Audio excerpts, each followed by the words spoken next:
attacked by PF cadres. The UPND faced another setback when they lost the 2016 elections to the Patriotic Front PF, with Edgar Lungu being declared the winner. The road to the next general election was even more difficult for Mr. Hakainde Hichilema, as he was living in fear of being victimized. He could not make any move without state police being unleashed on him and his supporters, in some cases being blocked at the airports. Let me go.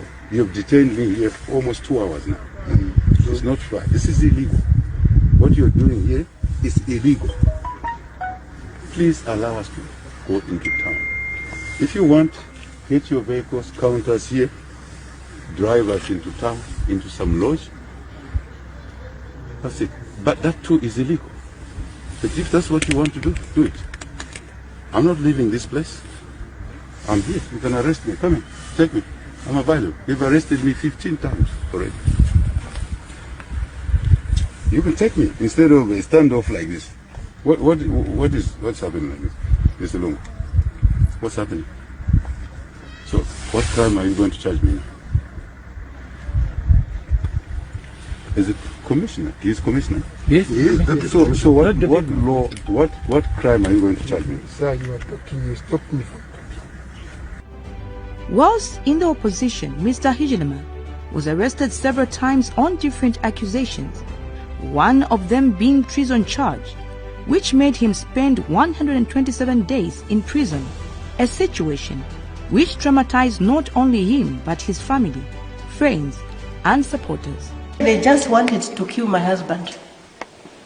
They wanted to kill my husband. And this war which they've started, I think this is like they're sitting on a volcano which is going to erupt, and it will be so difficult for them to contain. We were in that room from 22 hours, beating all our workers. They were, all of them now, they're in the cells. They tortured them, they beat them, they brutalized them, and then they were asking, where is your boss? Where is your boss? At first they didn't want to say. But then one of them, the good, he took them to our room there. Where is your boss? Where is your boss? Beating him, and the boy was crying. I could feel, I said, then Rachel said, my friend, let me go. I said, no, they're not coming out. It's still they want. It was 22 hours. Why do they have to come at night to pick you? All these years, Hakainde is a law-abiding citizen. When he's caught by the police, he's always there. I don't know what went wrong this time around. That they should come at 23 hours to come and pick him. He said, can I come out? Because they're going to kill my workers. I said, no, don't come out. Because if you come out, they will take you at night. And we don't know where they're going to take you. There's no witness here. It's just the police. They're going to kill you where they're going to take you there. You wait until it's daybreak, and then at least there will be people around. Your lawyers will be here. Then you can come out, and then they will take you. Many of the charges were later dropped, as they were only meant to punish and deter him from participating in politics. Hakainde Hichilema oftentimes avoided attacks by the PF cadres, and in one incident escaped through the roof after an interview at a local radio station in Ndola.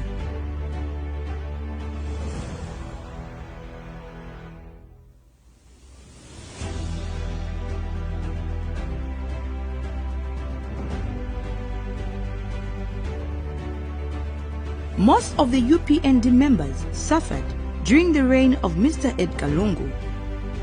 In fact, the rule of law deteriorated beyond human imagination.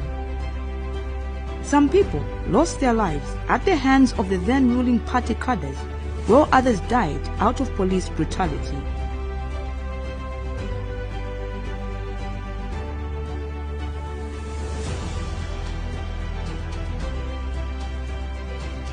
The shooting of Mapenzi Jibulu, Lawrence Banda in Kawoma, Zamansana, and many more are good examples of lawless leadership Zambians had to endure.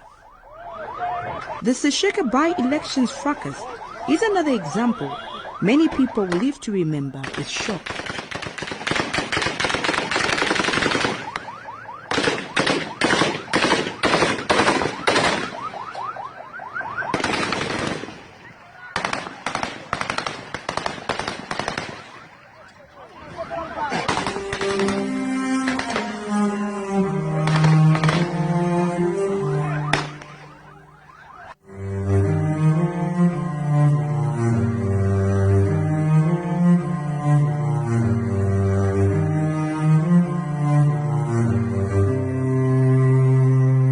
During PF and Mr. Lungu's reign, the democratic space plummeted such that no opposition political party would be allowed to hold meetings. If one dared, it would always end in tear gassing. Yes, again. Excuse me. Stop. No, you should teach each other.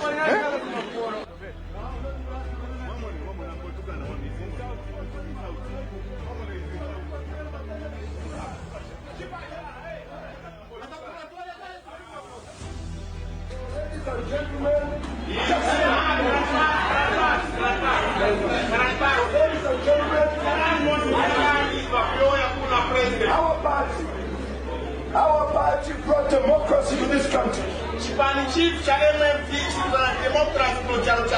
MMD will insist on ensuring that democracy continues in this country. He must have to respect our president.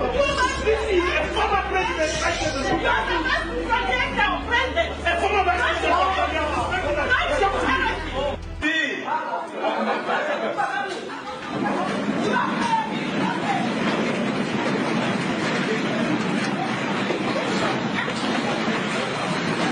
Mr. President, come on. Mr. President, use this door. Come, use this door.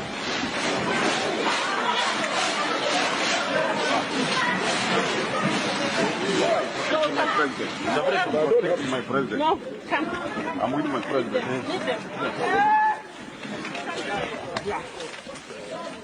Oh, you were voting? The message is president. On the other front, corruption and abuse of public resources was the order of the day, such that, dubiously and corruptly, money was obtained shamelessly and flashed by the ruling party politicians, including Mr. Edgar Lungu, as leader.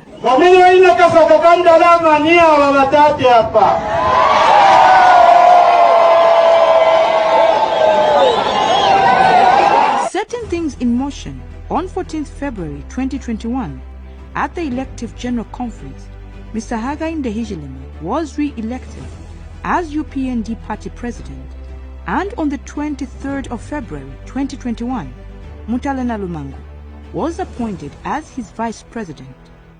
Prior to 2021 general elections, the UPND formed an alliance dubbed the UPND Alliance with several other political parties. After 3 months of campaigns, the activities were briefly suspended due to the death of Zambia's first president, Dr. Kenneth David Kaunda, who passed on in June 2021. Another campaign suspension was instructed by the Electoral Commission of Zambia due to the incidents of political violence in Lusaka, Lungu, Nakonde, and Namwala districts. One incident of political violence in Lusaka happened in Mutendere area as UPND members were on a roadshow when they were attacked by PF cadres. Another incident was when Mr. Agry was on a roadshow in Kanyama compound and Kamwala area. Moreover, several UPND members countrywide were attacked by cadres from the ruling Patriotic Front. During this time, police brutally became rampant as members of the UPND got beaten and tortured for merely exercising their rights and freedoms to assemble, among others. Few days to the 2021 general election, Mr. Edgar Lungu, then president of Zambia, announced that he would hand over power to himself and thereafter arrest Hakainde Hichilema again.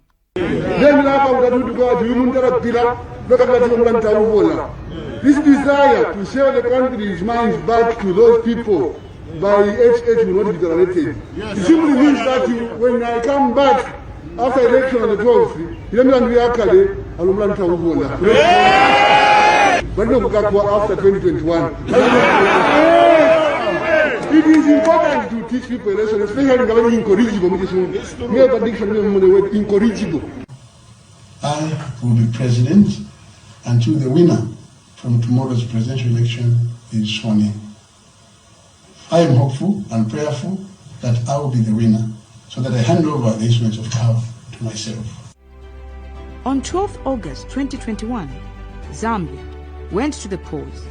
After a heavily contested general elections and verification of results, as usual, Mr. Hakainde Hichilema took an early lead. When most votes in the constituencies were counted and results verified, it was clear that Mr. Hakainde Hichilema had carried the day. After almost 23 years in opposition, Mr. Hichilema and his running mate, Mrs. Mutalena Lungu, were elected president-elect and vice president-elect of Zambia with 59.2% of the vote. The UPND polled 2,852,348 votes and a 20.31% margin from the runner-ups candidates Edgar Lungu and Nkanduluo. The whole country burst into jubilation. Hichilema Hakainde is to be President-elect of the Republic of Zambia this 16th day of August 2021.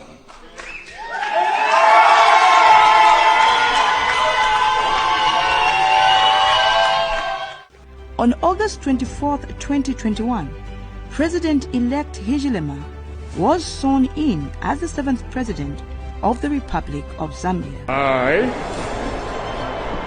Hakainde Hichilema, having been constitutionally elected to the office of the President of the Republic of Zambia, do swear that I will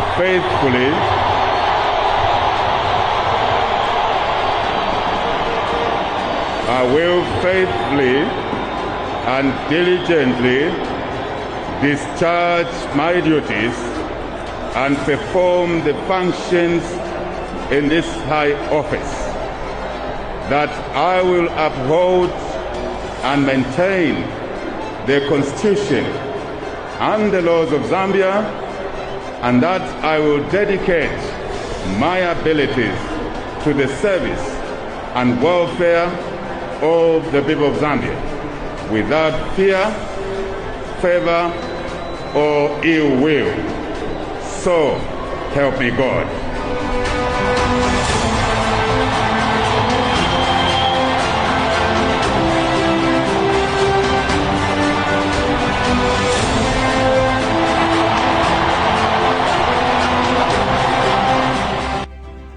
Ushering in the new dawn era, in his inaugural address, President Hichilema was resolute in his words as he pledged to tackle corruption, restore the rule of law, bring in foreign investment, and create jobs for the millions of unemployed Zambians.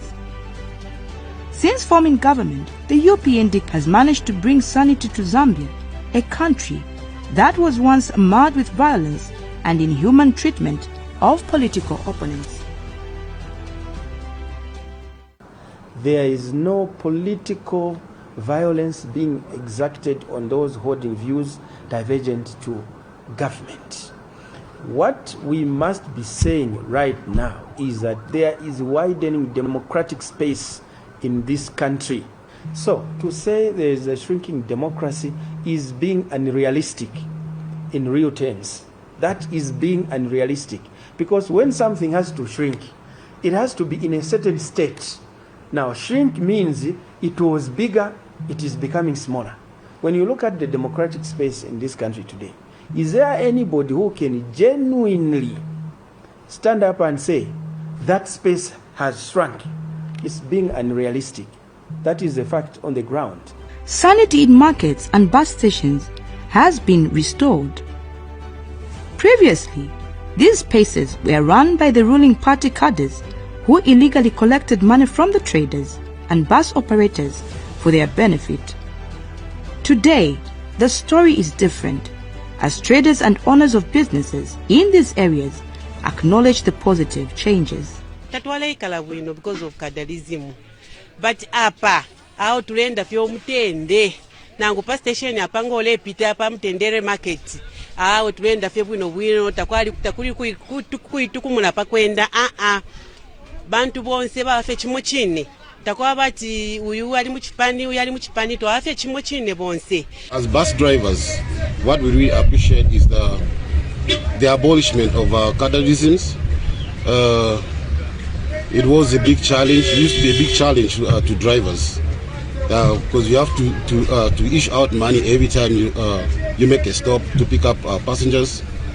But at this point in time, we just work on our own. We have our own cooperatives as bus drivers where we make our own contributions.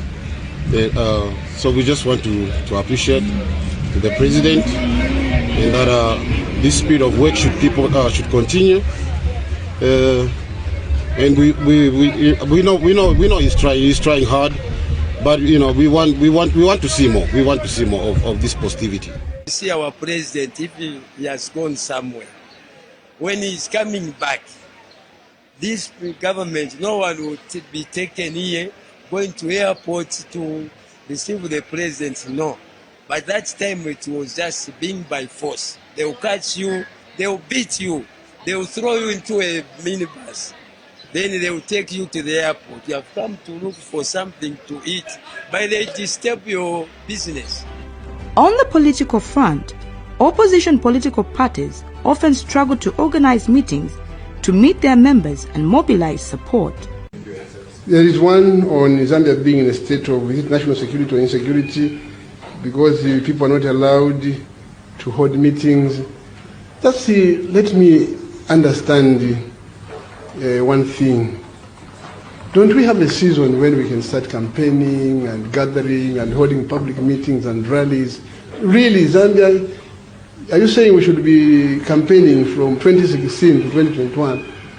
I tend to think that sometimes it calls for common sense. You can mobilize, yes, somehow as a political party, but are we going to have the frenzy that goes with campaigns during the last 3 months or 6 months of elections? Don't we have a season when we can begin doing these things? Those who managed to do so risked brutal violence from the ruling party cadres, and in some cases, police were used to infringe the freedom of association against political opponents. There was purely a breakdown of the rule of law, that the non-state actors, being political party cadres, had usurped state powers. The law enforcement officers, such as police officers, were helpless in terms of maintaining law and order when it related to political party cadres of the ruling class who occupied the space at that time, being in public markets, in bus stations, on the streets, on the roads.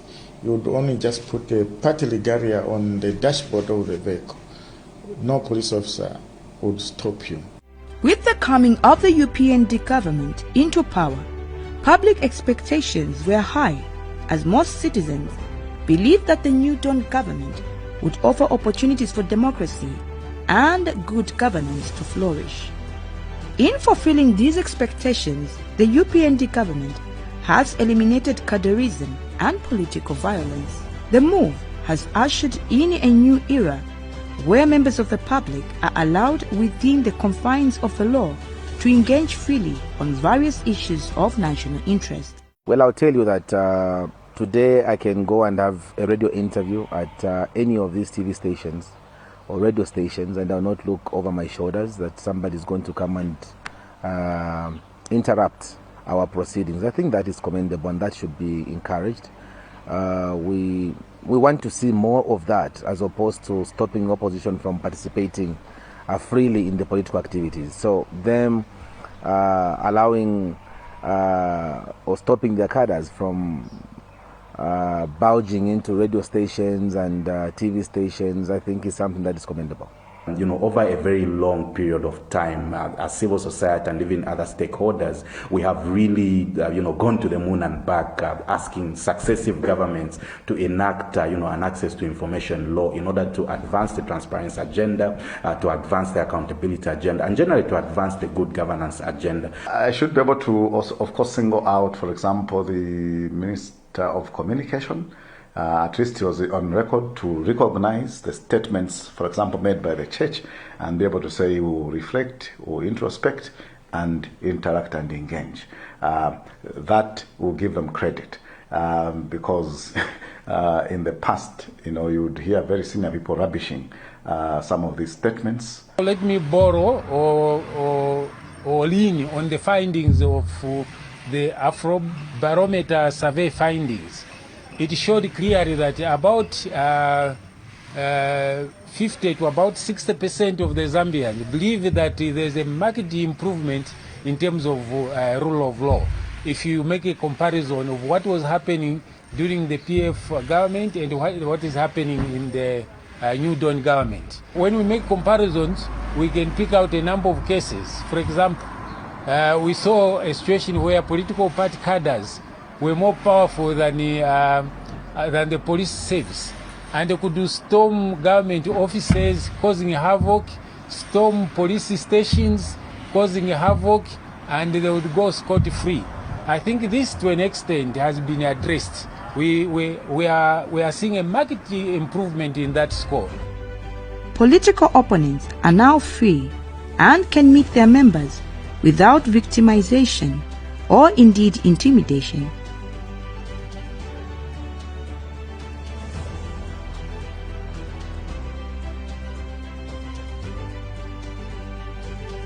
So one wonders why those in political spectrum, especially the opposition, claim that there is shrinking democratic space under the reign of President Hakainde Hichilema.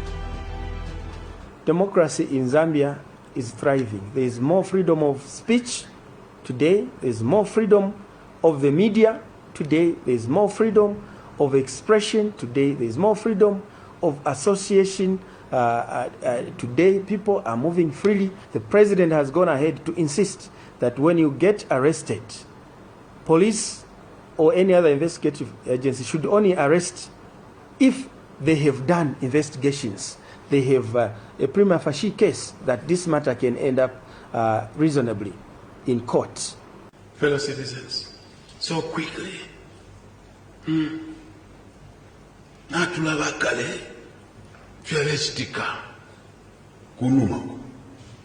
not too distant, but baby. That's what we members say. But I'm saying, have we forgotten what was happening behind us, not far behind, just very near? That some of us couldn't use airports, couldn't go to church, couldn't go to traditional ceremonies. Ngawaya ni chiluguli. Chivakupuma. Sana. Mulopa was a normal thing. Blood was a normal thing in the markets, daily. That intercity blood was normal. Simpson building around there, it was normal. Have we forgotten, colleagues? And one of our commitments to the people of Zambia was when you put us in office, we will restore order and the rule of law. I am here to stand, and I stand here, so to say, to reinforce that position.